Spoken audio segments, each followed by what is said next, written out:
You're listening to Public Safety First, a podcast to help you learn about the First Responder Network Authority and how you can be part of the future of public safety technology. And now, your host. Welcome to the Public Safety First podcast. I'm Thomas Randall, and I serve as Senior Public Safety Advisor for the First Responder Network Authority. Today, I'm joined by Chief Deputy John Pollock and Sheriff Gene Hermes of the Burleson County Sheriff's Office in Caldwell, Texas. Prior to joining the FirstNet Authority, I had the pleasure of working alongside with these gentlemen as colleagues from my days back in Brazos County. I actually started my career in Burleson County as a patrol deputy at the age of 18 years old, retired from there and went to work for Brazos County. That's where John Pollock and I got to working together as colleagues on the patrol division, and worked real closely with Gene Hermes while he was chief deputy at the Burleson County Sheriff's Office, and now he is the sheriff there. So we have quite a bit of history between us. Throughout our conversation today, you're even going to hear them call me Tommy because I did start such an early age, and all these folks know me pretty well. So let's go ahead and get started with the podcast. I'll start this real quick. The very first initial reason to get this drone is we have worked several cases. We've had, missing persons, children, elderly people, and, when someone goes missing and they're out in the woods, when you're on foot, it just makes it really difficult to try to find somebody in a timely manner, especially when you have the elements, heat, cold, rain, stuff like that. So our initial thing was to try to look into the drone aspect and then use that to our advantage of trying to find missing persons, and it really helped us out. We've had numerous floods in this area that we've used it to launch it and then see exactly what our capabilities would be to help rescue people from residences and things. And it's just grown from there, from our original drone, which was donated by one of our local oil companies. So we had to upgrade, and we've upgraded into a really nice drone. And I'm going to kind of turn it over to Chief Pollock because there's just so much more to it. I'll let him jump in on this part. So as the sheriff said, several years ago, there was a drone that was donated to the Burleson County Sheriff's Office. We actually had 2 drones that were initially donated. As that drone, toward the end of 2019, get into early 20, we started seeing that we had some battery issues. They were not replaceable. So we went ahead and asked for and budgeted an upgrade, which has night vision, infrared capabilities. We don't have the actual hooks for it, but it will carry a small payload if needed. But one of the features that we got with it was software, which allows us to live stream the actual footage live from the drone back to any device. And so we will send that either to a laptop or back to our command center. And so we have kind of decided to stay with this drone program. Our drone operator, he uses a FirstNet device that we're actually looking to upgrade and give him a little bit better capabilities within his vehicle. But we're using FirstNet to actually power the drone's capabilities of feeding that video back. So, for instance, the drone's up a couple months ago. It was in Milan County on a train derailment, and we sent our drone operator to the next county over, but the sheriff and I were able to sit there and monitor everything that was happening just down the hall in our conference room.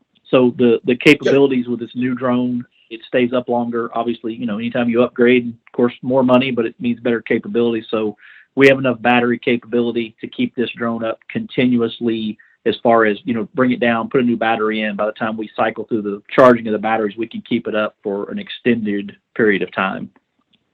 This project was so important to you all that, from as I understand it, you deferred a vehicle in order to be able to purchase this. Yes, and it was just under the cost of what a new patrol vehicle would have been. We paid about $32,000 for the drone package, and we actually put it in as a vehicle, and that's exactly what it is for us. It flies. You look at the fact that we're a rural county, a lot of area, and we're not heavy on manpower, and so the drone capabilities to be able to have it up, to be able to kind of be a force multiplier, it's a $32,000 aircraft as opposed to the helicopter option, which is a $6 million aircraft, which we'd never be able to do that. So just the operating costs, the force multiplier, the abilities in the air that it gives us, kind of overwatch for the safety of our staff. So we don't just use it for law enforcement purposes. We've deployed on, like I said, the train derailment in Milan County. The fire department will call us if they have a grass fire. So we will send it out. We'll help them get some videos if they have a large grass fire to kind of get a good idea of where they need to place their apparatus to help contain that. We have put it overhead to be able to watch before we've hit houses with local SWAT teams, surrounding county SWAT teams that have come to help us. We've been able to get intel and overwatch on that. When you talked about the application that you're using to push that video from the controller, how important is it for you to be able to get that video to the command staff, the sheriff, your command center, or even during the train derailment? How important is FirstNet in providing that connectivity? Well, the ability to live stream it is just what it is. I mean, you're seeing it live. With using the FirstNet technology, the speeds that we've been able to connect and the reliability of it, we've actually done tests of standing in front of the drone and looking in the conference room, and the delay is just very minimal. So, when you're talking about a live video, that's crucial, because you could have a threat that could appear, and what the drone operator is seeing live or what the commanders are seeing to make some type of a decision, that has to be a reliable device. So using FirstNet, we've been pleased so far with its abilities, and we've operated in some pretty rural areas with that device, and it has not let us down yet. Well, that is what we'd like to hear. In fact, I remember you telling me that you all did your own impromptu testing of the network to ensure connectivity. Tell me more about that. Yeah, so I carry my FirstNet device everywhere I go. Last summer was down at the coast and was fishing offshore at the rigs, which are about 9 miles offshore off Matagorda. And the sheriff and I had been on a phone call, and we actually wanted to test the system, the LMR. And I was able to, through that system, through the radio system, call the sheriff, and through that radio transmission 9 miles offshore, and he's sitting back here in Caldwell. So a huge capability for us there. Right, and another addition to that, an old employee here was off in Tennessee. This has been when we first got our phones, off in Tennessee, and me and this employee was talking back and forth. I know it's still within, not out in the middle of the Deckham Gulf like that, or out in the Gulf, but still from Tennessee to Caldwell, Texas, it was just like we were sitting side by side. Very clear. It was great. Let me tell you one more thing about our drone itself. The vehicle that it's in, it belongs to the pilot. He's our CID lieutenant, and he's our program coordinator for the drones. He has everything in the car. Everything charges there. The drone's in a case. He has all the monitors. When he pops his back open, he drops the monitor down. He gets the drone up. It's ready to go. So he doesn't have to come back to the office and pull it out of a closet. When we call him, whenever he gets on site, basically he's got to do a quick notification to any local airports and do a quick flight plan, and he's up in the air pretty quickly. So it's a device that we keep on him around the clock and ready to go. And when he's not here, it has the capabilities of our backup pilot for him to have access to it to put it up if needed. Yeah, and y'all may know this already, but he is actually a certified pilot, drone pilot. He went through extensive training to do this, and he stays in contact with, FFA. He has to be, anytime he launches that drone, he has to contact local airports, and he stays in contact with them. But it's very extensive training he went through to get that pilot's license. So I want to ask one other thing about the drone equipment. I know we had talked about how you all were looking to upgrade some of the connectivity to your drone operator's vehicle. And being that you all are in a rural county, and the majority of the counties surrounding Burleson County are rural counties, taking advantage of that rural band 14 was important. How important is that not only in Burleson County, but when you guys are traveling out in your regional response, to be able to touch those band 14 towers for FirstNet? Yeah, well, first of all, it's very crucial. As you know, we haven't pulled the trigger yet, but we are really close in this next budget, going ahead and adding the capabilities within that drone unit to boost that ability. So we want him to have a larger device, a bigger device, a more solid device that can really reach out and grab those bands. And so, yes, when you look at, Burleson County is rural. If we get over to certain parts of the county, we're able to kind of hit off of some the bigger Brazos County, Bryan College Station towers and networks, but there's some place we get, and it sometimes can reduce.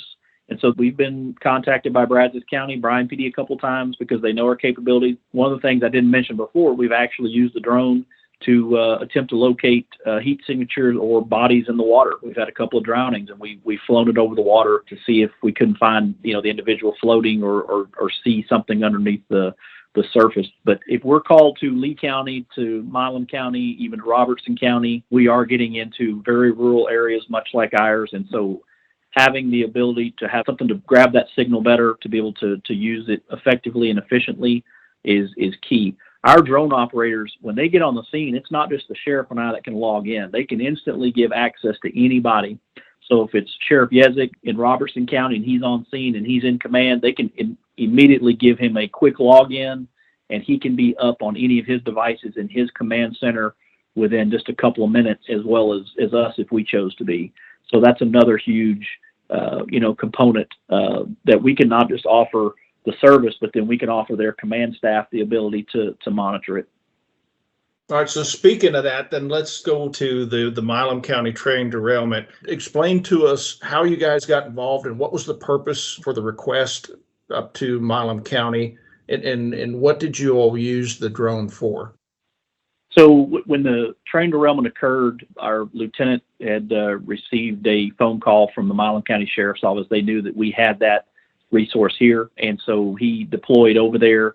Was, I believe, one of the first law enforcement drones there. I think there was another individual with a private drone, but as far as law enforcement goes, he was able to get there, get a site set up, and launch. He was able to provide the command staff the video so that they could see overhead what they were looking at. And I know we were the first air unit there starting to provide a video back to the ground so that they could figure out what they had going on. And that part's so important too, because when you have a train derailment, especially rural like that was, depending on what cars you have, you could have any type of fuel, you could have heavy materials, you could have anything. I'm sure they were looking at which cars were off the tracks, what the placards were, what they were carrying. That would take a lot of manpower, a lot of time to get somebody to walk those tracks and try to get close enough. You didn't have to do that. The drone was able to do it and get the live feed back, and they could just see with that drone and give the information they needed to give for the hazmat teams. So this was situational awareness that you were not using for your team. You were providing it to Collis Station Hazmat. So Collis Station Fire Department actually rolled under mutual aid all the way from Brazos County over to Milan County. So Milan County was bringing in resources from all over the place, and you all were able to share the live stream video with Collis Station Hazmat? Correct. Because of the capabilities, we were able to give that quick log on to their staff. They could either monitor it right there with our command vehicle, or, and I believe in this case, log on through that drone sense, which we use to monitor it here. It's just a web-based log on, and then you have access to the video. Whatever the drone's seeing, you're seeing it live. Did you all have any feedback from the drone operator or from anybody that was involved in that response as to the connectivity or latency on what you all were sending? No, because anytime it's deployed, we're also monitored just to see the capabilities, and not just an interest to see what's happening, but also testing to make sure our system's working back here, that we're able to see things live. So we were testing that as we were deploying and getting ready to go up. We were able to keep that feed up here while he was in the air, and we never had any significant loss of signal during the time he was flying. And he was up for, I know, at least 45 minutes to an hour, maybe if not longer, bringing it back down, obviously, to replace batteries. But he was over there for quite a while. Excellent. Are there any events coming up where you all plan to use the drone? There's a part of our county, it's a little community called Snook. Once a year, they have what they call Chili Fest. And it's a college-based party. And it's a Thursday, Friday, and Saturday event. And Friday and Saturday is the busiest days. And we'll have anywhere from, say, 25,000 to upwards of 40,000 people show up to this event. And when this happens, the cell tower that is close by in that area, it can't handle everybody. And then everybody loses phone service. Well, since we've had FirstNet, I mean, it is unreal, the service that we have there. And using this drone, since we started it with our last drone, and we haven't been able to launch this one because, as y'all well know, as far as COVID, we haven't had Chili Fest, and this makes the second year we're not having it. But we've used that drone. We'll launch it and use it to see what the traffic is like. I mean, because there'll be 3 or 4 miles of traffic just stopped and backed up waiting to get into this party. But we use that drone for the safety of the people there, the kids there, make sure everybody stays safe. To be able to use that FirstNet service, I mean, we have had no problems with it at all. With that many people there, you would think, well, we wouldn't be able to use for the live feed. We're able to watch what's going on, and it's just unreal. And without the ability to do that through FirstNet, you really don't have a whole lot of other options available to you, do you, Sheriff? No, because the only thing that we could do if we didn't have FirstNet, we would have to have a helicopter flying over. Or we could fly the drone and we could record it and watch it after the fact. But that does us no good when we're in a situation of if something was to happen. Well, during the middle of the work in the event, you're always looking at what can I do better? What do we need to do here to make this safer? And with that drone up and being able to have live feed, if you start having problems in certain areas, you can take care of that at the moment instead of waiting until later. And that's what that live feed does for us. If we start seeing traffic backed up for miles, we can get it done. If we've got somebody that's hurt and we need to get an ambulance in there, well, we can see exactly where the ambulance is and we can dispatch law enforcement to get the ambulance moving. There's been instances we've had to do that, and it's just very, very amazing what we can do with that. So just to give you all some context of where this is, Brazos County is where Texas A&M University is with 70,000 students. Burleson County is to the west. Snook is about 20 minutes from College Station, 30 minutes. Sheriff, what is our normal population in Burleson County? I know we were at about 17,000. Where are we at today? I think it's a little over 19,000 now. Yeah, Tom, we spent, I don't know exactly what it was. For the software, it was probably a couple $1,000s for the license, which is a good chunk of change for a rural county, but we couldn't have made that investment unless we had a reliable network to use it on. And so if we didn't have the FirstNet component, and if, like the sheriff said, if that cell tower is bombarded by all the college student traffic and all the party goers, and it knocks us offline, then ultimately our live feed would be dead at that point. So while we haven't been able to use it at Chili Fest, next time Chili Fest is here, and it'll come back, we will be able to live stream. But with the capabilities of the different command structures at Chili Fest, you have a main command center, then you've got your traffic guys. There's a lot of abilities the drone can throw that log into individuals who can look on their devices, their pads or their computers or wherever they're at, and be able to get real-time information. And so the speed of that real-time is crucial. It does us no good if there's a 30-second or minute delay. And so having that reliability is something that we invested in when we bought the software to drive it, and then we rely on FirstNet to actually deliver it. Well, thanks a lot, guys. As we close the podcast, I just want to thank you both for what you do, and I look forward to continuing to work with you.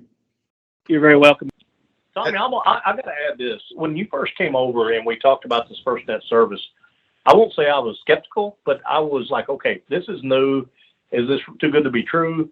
But I'm going to tell you right now, I would not want to have to do without this FirstNet in our agency. This has become part of our agency.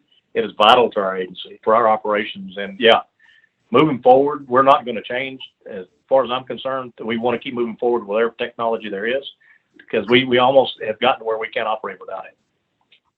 That's good to hear, and I appreciate the close partnership that we maintain on this. Thank you, Sheriff Hermes and Chief Deputy Pollock, for taking the time to speak with us today. It has been great to have you both on the podcast. Thanks for listening today. We're excited to have you join our podcast community. Make sure to subscribe on iTunes, SoundCloud, and YouTube. You can learn more about the First Responder Network Authority at firstnet.gov and learn about FirstNet products and services at firstnet.com.